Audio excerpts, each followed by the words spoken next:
So hello everyone and welcome to Jasper July. My name is Anna and I'm going to be your guide for this massive journey, 7.5 minutes to the upper station. Today, if you have any questions, feel free to ask me.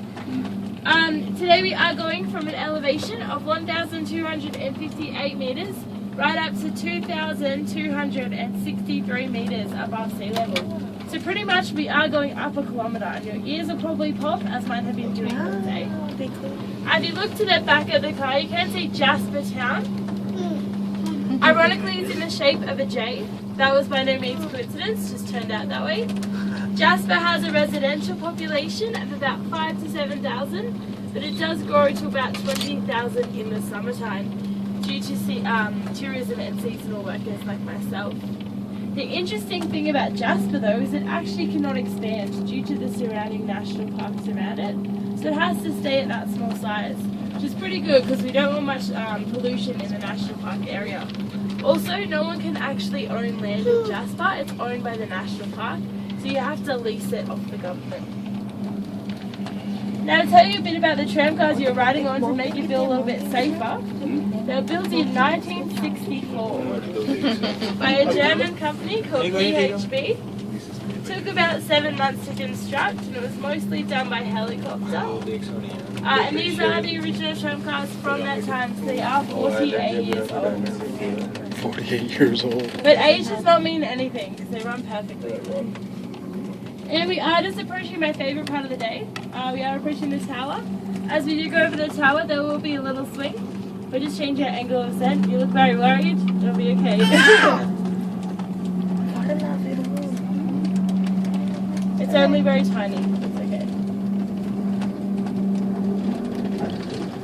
Wow. That's cool.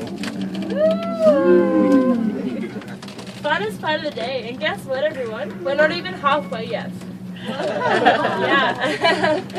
We will be halfway once we cross the other car, which is coming down on my left. So if everyone could wave frantically at it like you're having a really good time, which I know you all are. You're loving it. Here it comes, everyone wave! Like,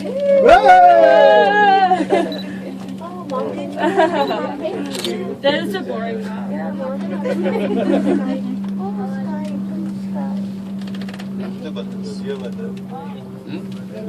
And now, as you all can see, we are completely surrounded in mountains. Like, it's crazy.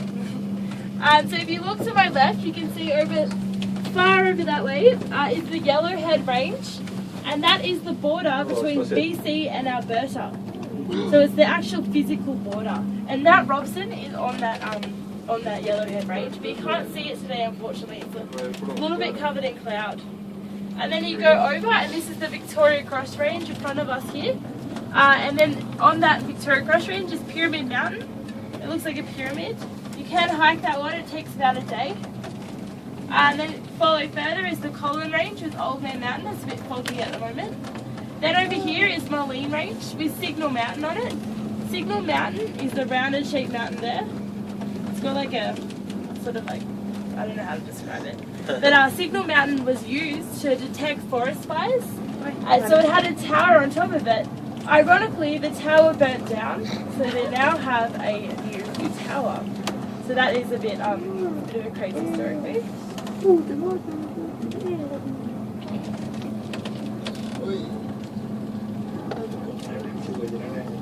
Wow.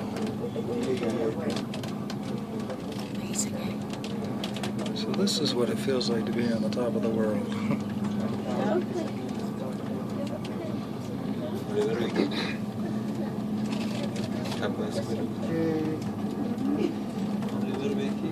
Don't think it'd be an easy climb. No. No. Now just so everyone knows, we are in the Alpine zone at the moment. As we did ascend up the mountain, we passed through 3 ecological zones, the montane zone, the sub-alpine zone, and now we are well and truly in the Alpine zone. The Alpine zone, although it hasn't got much in it, it does have its own unique wildlife, such as a lot of ground squirrels. It also has a pack of 11 mountain goats that like to come visit us at the upper station. We also have a grizzly bear that lives up here that likes to go visit the mountain goats. Actually, a mountain goat got caught in an avalanche last year, and it was right under the tram car, and the grizzly bear came and ate it. Like, while people were going over it, people could see the grizzly eating the mountain goat. So now it always comes up looking for the same mountain goat. It was actually here last week, and Parks Canada had to come off and shoot it off because it was right between people. So yeah, we might see a grizzly up here, just never know. We also have the famous hoary marmot, which makes the whistling sound. That's why we're called Whistler's Mountain. But it's more like a high-pitched scream, so I don't think you really want to hear it. No. So don't pose danger to it, because that's when it screams.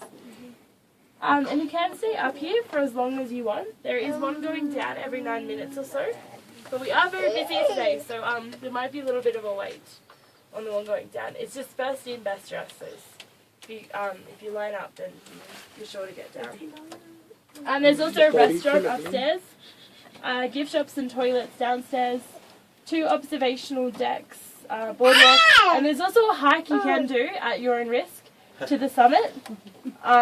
Yeah, it is at your own risk, because you might get eaten by a bear. It's not my fault. Yeah, but it's really good. It gives you a whole 360-degree view of the area. It's pretty good. And we will be exiting out to my right. And I think it's about 5 degrees out here today, so alright for Canada anyway, considering.